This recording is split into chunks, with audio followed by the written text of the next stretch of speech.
as a chef. I was working on board a cruise ship, so it was also brutal hours, 6 months of work without a day off. And I started to burn out, and I wanted to do something different.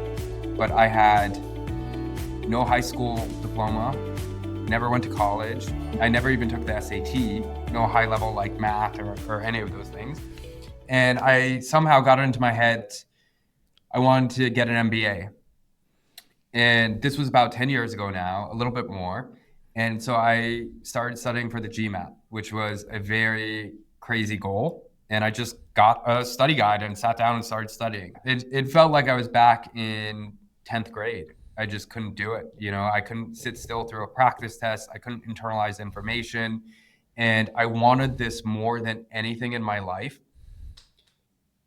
And I was desperate. So I tried anything I could think of, from, different dieting routines, keto and ice baths and meditation and anything that I thought could help improve my focus. And I had heard about nootropics on a study forum.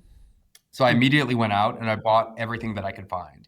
And I would take different ingredients and study.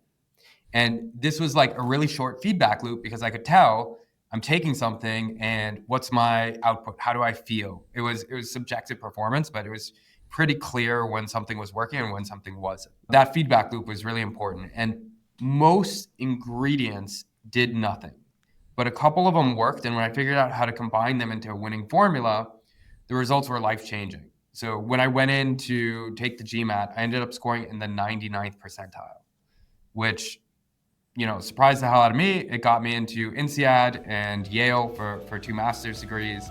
I am just as intelligent now as I was when I failed out of high school.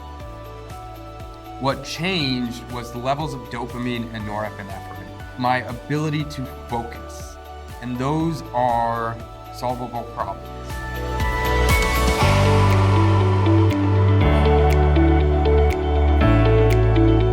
Did you learn something just now? Get the full episode of Ways We Learn wherever you get your podcasts. And while you're there, we'd love to get your rating or review.